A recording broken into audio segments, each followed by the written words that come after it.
Welcome to another episode of the EPS podcast where everything is a primary source. I'm Eric Paul, and I would like to invite you once again to join us on the website epspodcast.club, as well as on Facebook, the EPS podcast group.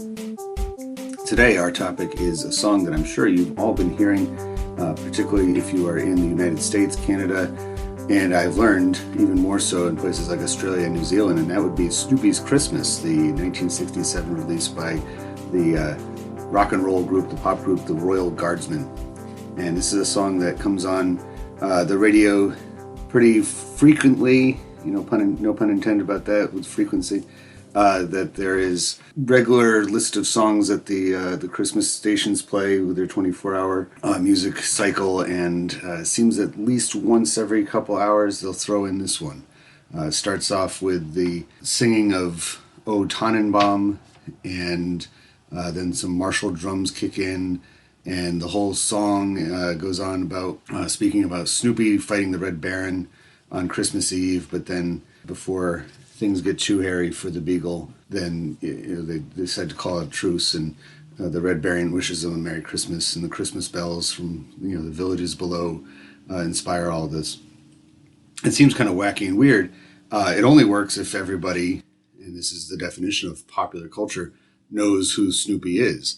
And somebody who's unfamiliar with the Peanuts character, a dog, has no idea that it's a cartoon dog fighting perhaps the most notorious German fighter ace during the First World War, or why he's doing it, or what the context is. Taken out of context, this is a very strange song, but that is the purpose of this podcast, is to put things that you wouldn't ordinarily even think about into the proper context and deciding what it tells us about the time period in which it came out.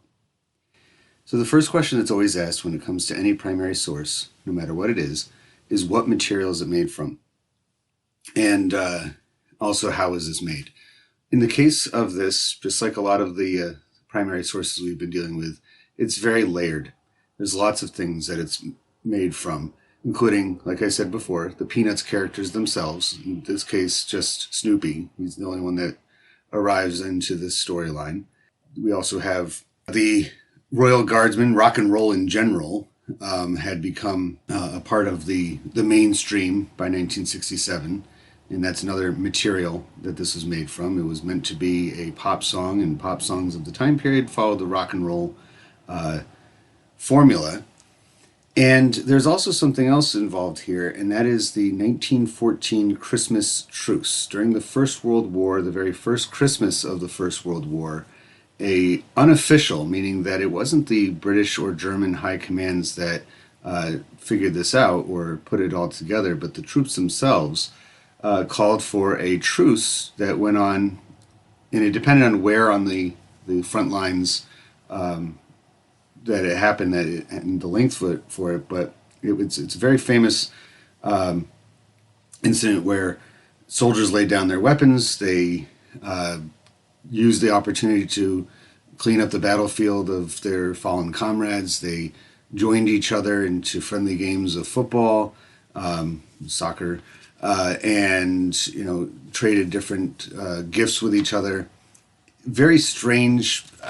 We could go more into that if you'd like another time, because in this era, early 20th century, there's a lot of cultural components in Western civilization that make this even more odd. But that's essentially another piece of the material of this particular song, is that it was dealing with a real event, and this cartoon dog gets wrapped up into it, and his war with his personal vendetta against the Red Baron gets swept up in it. Peanuts, the cartoon the cartoon comic strip by Charles Schulz, was started in 1950. And I think that's an important detail to point out, because what this tells us about late 1960s America, this particular component of all the different layers of the materials, is that all of these different elements of it were riding the wave of each other's general understanding and awareness within the society. And what I mean by that is, for instance, 1950 is a good round number for the baby boomer generation. Technically true, the baby boomer generation started with troops arriving back from the Second World War in 1945 and having the financial security and returning to their loved ones, their girlfriends, their wives, after being at war for, in some cases, several years, deciding to have children all at one time created for a boom in the baby. So by 1950, you're 5 years into the baby boomer generation, and although the intended audience of the Peanuts comics isn't necessarily very young kids, by 1967, those very young kids that had grown up from 1945 to 1950 and then beyond were teenagers and young adults, and so they had grown up with Peanuts being in their daily and Sunday newspapers, and looking at them and enjoying them. And Peanuts is an interesting thing on its own. I don't want to take too much time talking about it, but one thing that is always provided is the kid's point of view. And that's one of the reasons I think that it has maintained so well, even after Charles Schulz's death, because it's given kids a perspective, it gives them a voice. And it's a theme that I think has special import to the time period that we're discussing, the 1960s and beyond. And something I've touched on before in this podcast is kids oftentimes being overlooked in media as an audience. And it wasn't really until this generation that they were the focal point. And so that, along with the rock and roll maturing at the same time, that these boomers were not the first rock and roll generation. When rock and roll was really taking off in the late 1950s, they were in that in-between age of, single digits to double digits. It was their older siblings that were more likely to be the original rock and roll teenage audience. But boomers definitely did grow up with rock and roll being not a novelty, but the kind of music that they were listening to. And it all should be mentioned now. If you're looking at the First World War being 50 years before, in fact, the United States involvement in the First World War was almost 50 years to the date of this particular song coming out in 1917, that the World War I veterans were along the same lines of what a Korean War veteran would be to us today, somebody in their 70s or 80s. And so they also, these were grandparents to the children who were listening to the song. So I'm sure that they were more familiar with the First World War than future generations would be, because they had veterans of that war all around them. And by 1967, another war had been consuming people's attention, and that would be the Vietnam War. In 1967, there was, in fact, a 24-hour ceasefire that was called on Christmas Eve into Christmas Day. And I want to touch on that in a little while when I talk more about the behaviors and ideas that are conveyed with this. The next question of how it was made, well, there was a songwriting team that came up with the lyrics to this. The Royal Guardsmen were the group that recorded it, but they didn't write the song, nor did they write the previous song about Snoopy versus the Red Baron that had been released the year before. These were all written by professional songwriters, people with a proven track record. This one that we're talking about today was Snoopy's Christmas, was made by George David Weiss and a writing team called Hugo and Luigi. Those names might not mean a lot to us right now, but between the two of them, they produced a lot of hits in the 1960s and previously in the 1950s.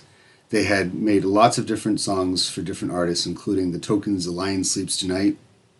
They had also written music for Elvis Presley, including the song Can't Help Falling in Love. And George David Weiss had written What a Wonderful World by Louis Armstrong, that made famous by Louis Armstrong previously. So this is not just some up-and-coming, young hip artist that's trying to... These were tried and true. They knew the recipe for hit songs. They knew how to write them. And, like I'll say in a little while, on the surface, it's sort of a campy little number just involving cartoon characters and, this newish style of music of rock and roll. But it was made, I think, with a larger purpose involved. But the Royal Guardsmen were not a British group. Up until very recently, I always assumed, considering that they were so entrenched in World War One imagery with their music and the name of the Royal Guardsmen, I always assumed that they must have been some kind of British outfit or extension of British, maybe Canadian or Australian or New Zealanders, but they are actually from Ocala, Florida. And they had a group before the British invasion of the mid-1960s, but when that took off, and the groups like the Beatles and the Turtles and Herman's Hermits were making the charts in America, they decided to change their name to a much more British sound, the Royal Guardsmen, and their appearance on stage matching that, assuming that it would bring them much more of a following, or at least more attention, that they would fit in more with the changing landscape of rock and roll music. And so they made this, in as songs tend to be, by having the lyrics and the words written for them based on the material above that I mentioned. And it was Laurie Records, an outfit out of New York City, that was the ultimate maker of this. So the next question is essentially the same thing, and that is who likely made it. And I mentioned Charles Schultz, George David Weiss, Hugo and Luigi, as well as the Royal Guardsmen, Laurie Records. What this tells us about 1960s America is that rock and roll music had become very businesslike. It was maturing. It wasn't the oddball, strange music that young people were listening to only, that it had found its way into mass media in a very inviting way. I think this is only appropriate that this song is what I'm using to talk about this, because its references to the First World War. In reality, the First World War is what really inspired a popular culture. It either during that war or directly after was responsible for this huge outpouring in new technology that allowed for people across the country, across the world, to share the same language, share the same jokes, enjoy the same kind of music. Mass media essentially was produced because of the First World War and was enjoyed immediately after. So in the 1920s, for example, people were enjoying magazines and motion pictures and music that could be made in a place like New York or all the way out in Hollywood, but taken in and compared with their own individual lives and society and culture across the country and making sense of it. And by the 1960s, this had become its own industry. It was something that was very, very well, almost factory produced. At least on the surface, it seems that this song was just another example of, let's pull in all of these things that we know sells. People love Snoopy, they love the Peanuts comics, they love rock and roll, and they love the British invasion. Let's put it all together into one big package. Not to mention it's Christmas, so let's get this out there and sell, sell, sell. The maker's role or status in society is also very telling. It's interesting, we think about a group name like the Royal Guardsmen as being kind of silly and out of place, that if you're going to name your group something like that, you're bound to be relegated to just making campy songs, silly songs, novelty things. But if you look at the landscape of rock and roll at the time, it was full of other groups that had equally silly sounding names, if not more silly. And some of these groups did adopt and change their names as time went on to bring on a bit more of a graduated sound to them. But for example, other groups that you might be listening to in the late 1960s that the Royal Guardsmen even shared concert billing with would include the Monkees, the Turtles, the Beach Boys. Now the Beach Boys are a group that started out in very similar light, that they were a Southern California surfer band. They were playing songs about girls and cars and driving around and getting hamburgers and great surfing songs and things like that. And just some of the other names of these these groups, just like they are beach boys. They're always hanging out at the beach. So now they're a band. By 1967, the Beach Boys were one of those groups that were really maturing. They were changing their sound dramatically. But incidentally, they didn't change their name. They've always stuck with the Beach Boys. So the Beach Boys in the early 1960s might mean something like, let's go surfing now. Everybody's learning how. But by the late 1960s, they're putting together music like in Pet Sounds, which was really the first real rock and roll album, concept album that went from being telling a story or having related themes between the songs that flow together, the song arrangement. The Monkees were even branching out by the late 1960s into the early 1970s with some new sounds and some much deeper lyrics and ideas than what you might have before. Even the Beatles have sort of a strange name to them. They're named after a bug and they're intentionally misspelled. They themselves were inspired by American recording artist Buddy Holly and the Crickets because they thought it was funny that a band would name themselves Crickets but spell it like the sport. They liked the idea of having two different meanings of it. Of course, that's not what Buddy Holly from Texas was hoping to do with his band, the Crickets. It was named after the actual crickets. But even by the 1960s, something like the Beatles, which was meaning something different by 1967 compared to when they first came to America a few years before, they had a very campy, silly name to them as well. And the Beatles were, much beyond that by the end of the 1960s. So it's a very strange landscape for rock and roll. You have groups that maintain these oddball names but are trying new things with the music. I don't know if the Royal Guardsmen necessarily fit into that category here because even though they had songs aside from Snoopy-related music, they were still dabbling in the silliness of it using cartoons. Now, Charles Schulz, we of course have to mention him because it's his characters that they were basing on. Charles Schulz by 1967 was enjoying a lot of seeing the success of his cartoon in a big way. The comic strip, like I mentioned before, was introduced in the 1950s with Charlie Brown and his friends Linus and Lucy and his sister Sally, all becoming household names easily by the 1960s because they were in everybody's household. The kind of medium that they were produced in, newspapers, arrived to people's front steps every morning. And kids in particular, and I'm definitely one of them that as I was growing up, I went to the funny pages first when I had the newspaper in front of me, especially the Sunday paper was all full of color and longer strips. Always loved those. And Charles Schulz was becoming a well-known name because of that. I don't know of the exact placement in the newspaper that Peanuts enjoyed in the 1960s, but I know throughout the 1980s and 90s, even after he passed away, Peanuts was always the very first comic at the very top, sort of a ranking system of cultural importance.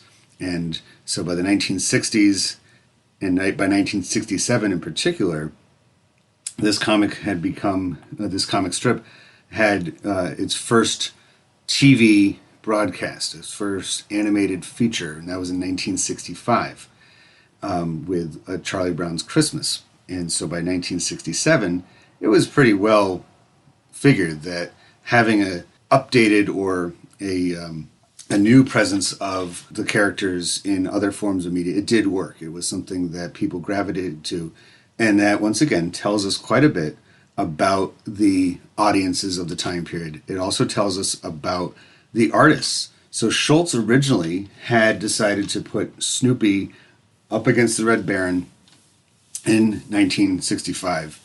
And so that's why by 1966, the Royal Guardsmen wrote their song, Snoopy versus the Red Baron. This is before the Christmas one. And Schulz had done this because, and I always assumed that he must have been a World War I veteran, and that's why he always had so much World War I imagery steeped inside of the character of Snoopy.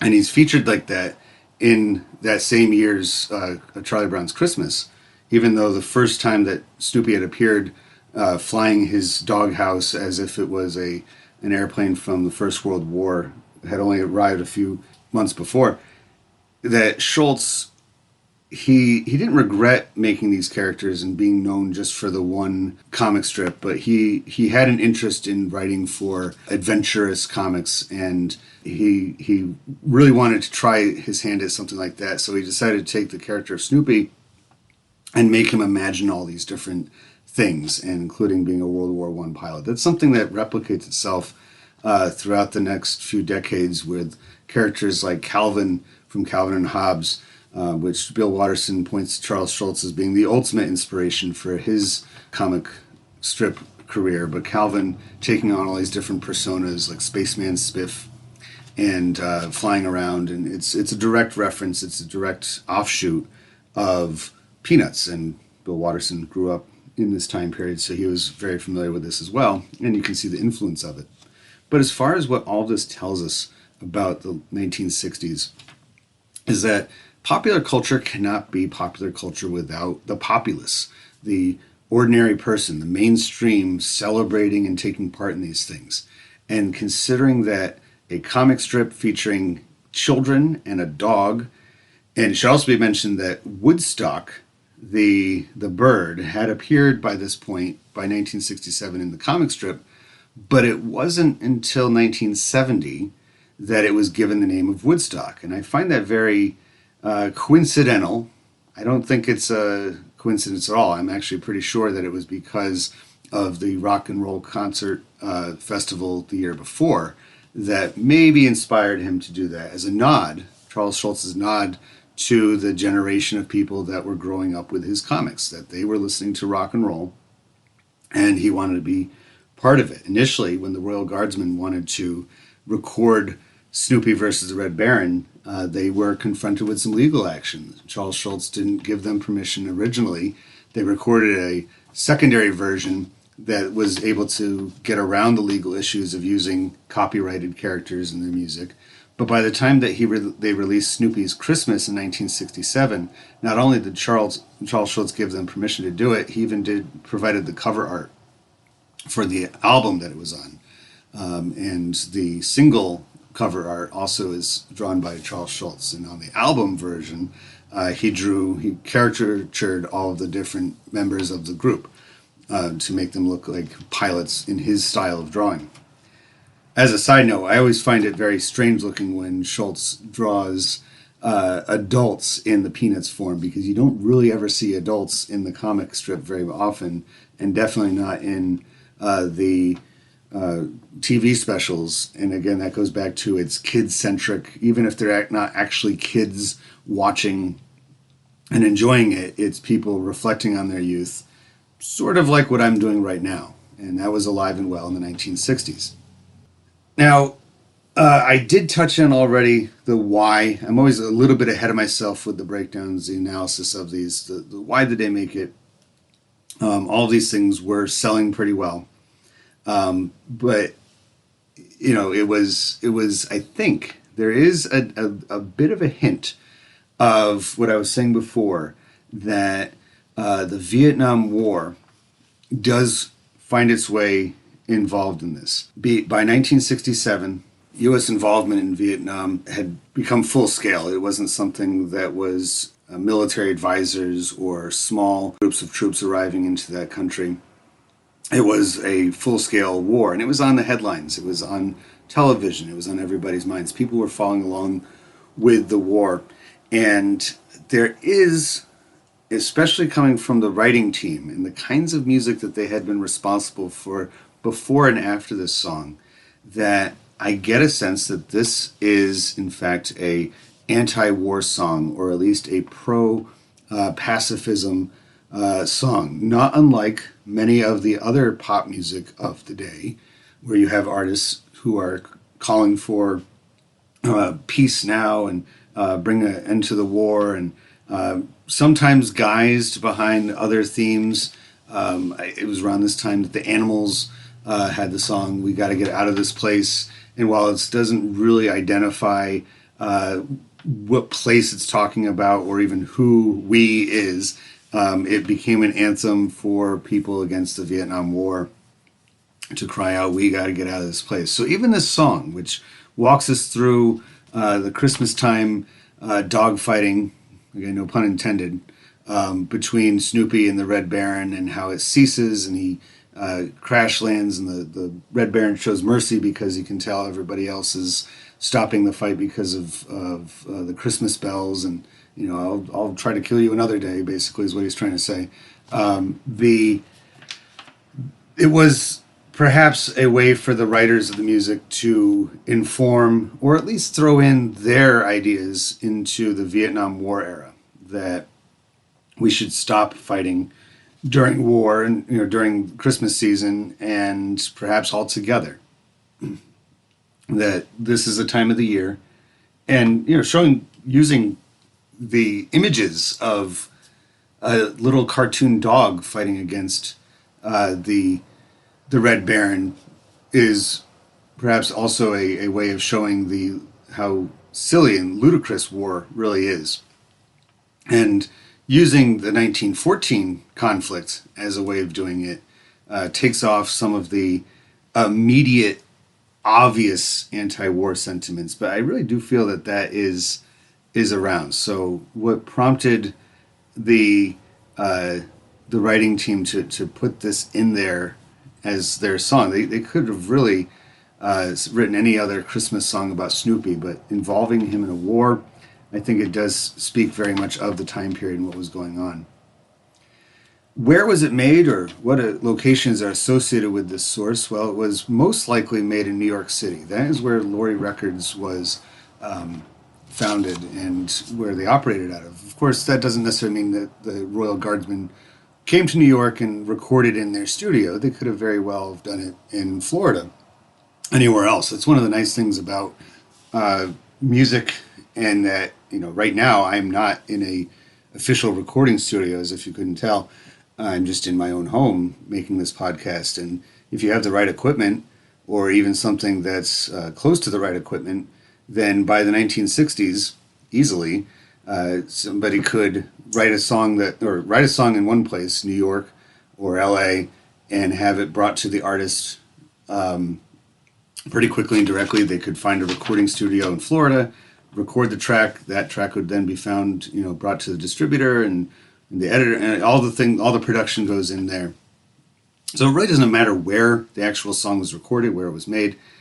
Some locations that are associated, I mentioned before that since it came out and throughout the last 50 years or so, Australia and New Zealand seem to be the places, in Canada as well, but those two countries is where this song has performed both very well, meaning that people vote it their number one Christmas song, but also their most annoying Christmas song. And I think that we can all agree that this time of year is when you hear music that the more and more you hear it, even though if you might originally like it, it tends to get on your nerves. I find that very important to recognize, and what tells us about the time period is that in places like Australia and New Zealand, unlike the United States, who had been involved because of their Commonwealth status with Great Britain during the First World War, they had been involved in the Great War long before the United States had. In fact, the celebrated Anzacs, the Australia-New Zealand Auxiliary Corps from World War I, in which, side note, one of my favorite World War I movies, there's not many of them, Gallipoli, starring a young Mel Gibson, and featuring the Anzacs is a favorite of mine.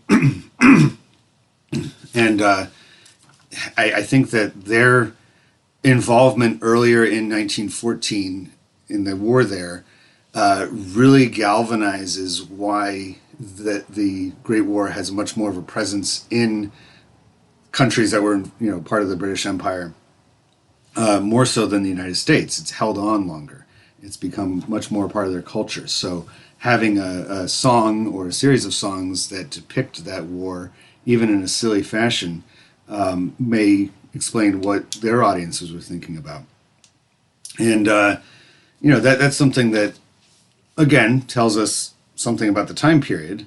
Right? It's silly to say something about something, but the fact that this song was made in the United States and got worldwide acclaim means that the character of Snoopy, in addition to World War I, the rock and roll sound that had been sweeping the world like crazy by the late 1960s. And this is a testament to the roots of communication, the roots of transportation, shared connections, shared culture. And this is all thanks to modern technology that was growing throughout the 1960s, not only in this country, but throughout the world. Who is the intended audience or user of this? Well, I think I've already hit on that a couple different times in mentioning why it was made and who made it. I'd say rock and roll fans in general would be, or just pop music fans in general, people enjoying the Christmas season. All of these folks would enjoy this song in the time period in which it came out. Like I mentioned, this song is still played today. It's a little bit odd to hear out of context. Why are we talking about World War I, and especially a beagle flying, against the Red Baron? But in 1967, I think it's fair to say it's a pretty wide audience.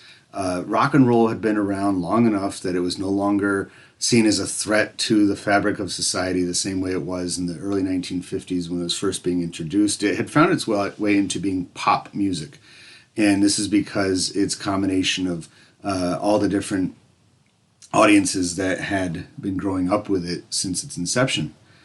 Kids would probably like the song when it first came out because it was more or less geared towards them. They're using a familiar cartoon character and putting him into this circumstance. And again, it's just a testament to what audiences were able to access and what they were interested in. This was very influential on groups like the baby boomers, who by 1967 were college age, if not a little bit older. And I think that also speaks to why this is maybe a covert anti-war song, because as much as this is the same generation that was fighting the Vietnam War, this is also the same generation that is denouncing the Vietnam War by the 1960s on college campuses across the country. And so the next question of what ideas or behavior does this convey? It really is an anti-war message.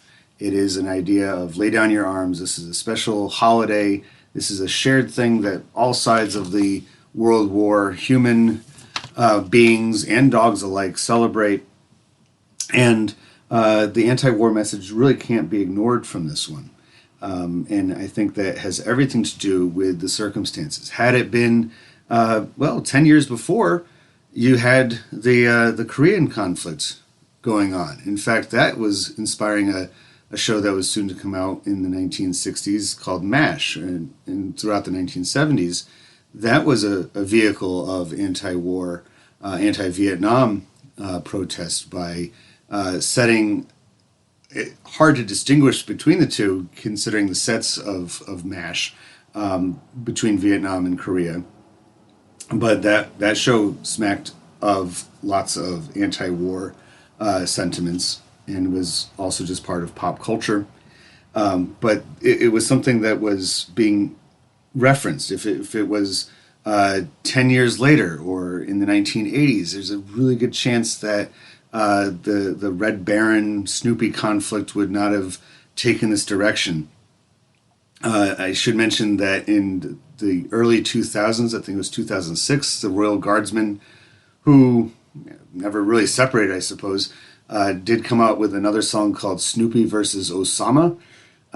So where they stood on all of this, it's hard to tell. Maybe their feelings changed about America's place in the world and, how the military should be utilized and, the imagery of all of that from the 1960s to the 2000s.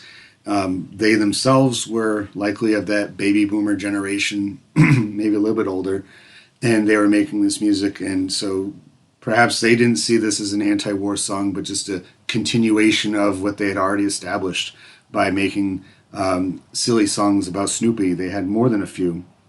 It wasn't their only songs, but they did ride that wave of using Snoopy imagery quite often.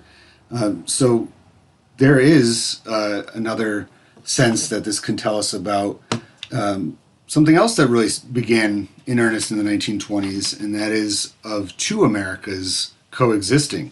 That one America in the 1960s might very well see this song as that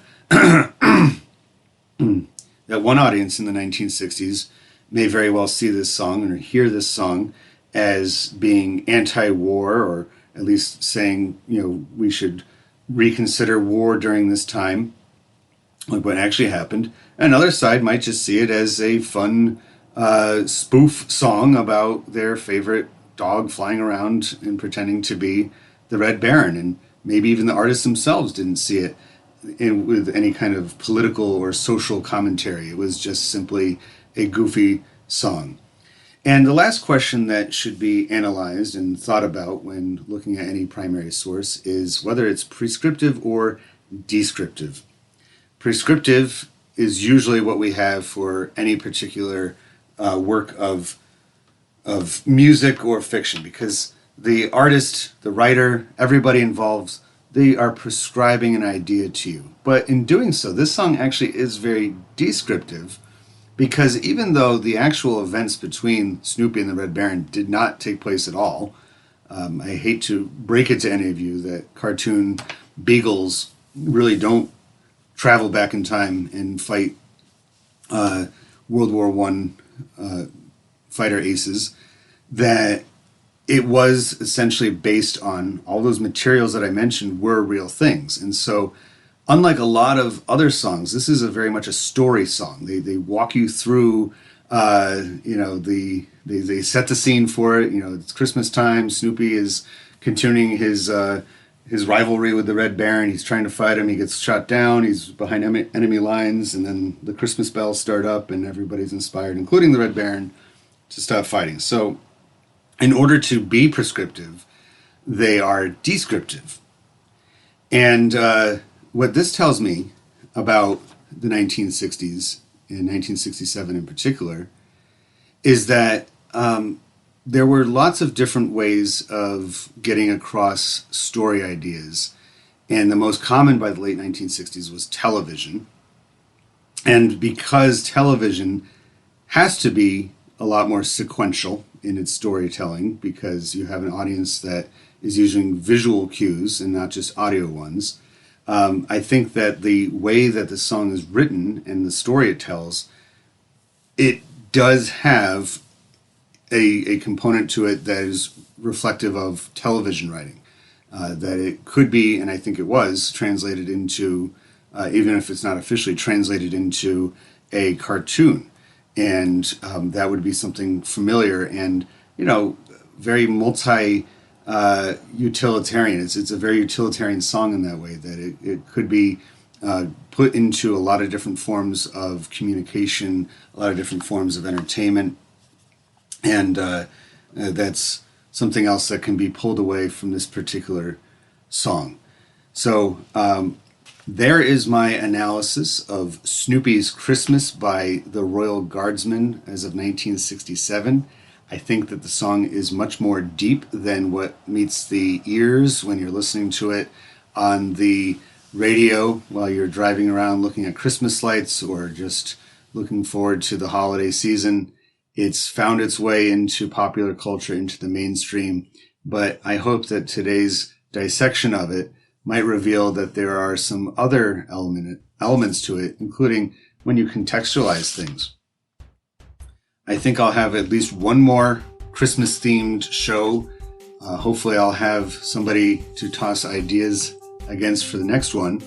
And then after the new year, you'll be hearing episodes going back to just a wide range, non-thematic necessarily, of everything as a primary source. So I appreciate you listening to the EPS podcast, where everything, including Snoopy's Christmas by the Royal Guardsmen in 1967, is a primary source. Happy holidays.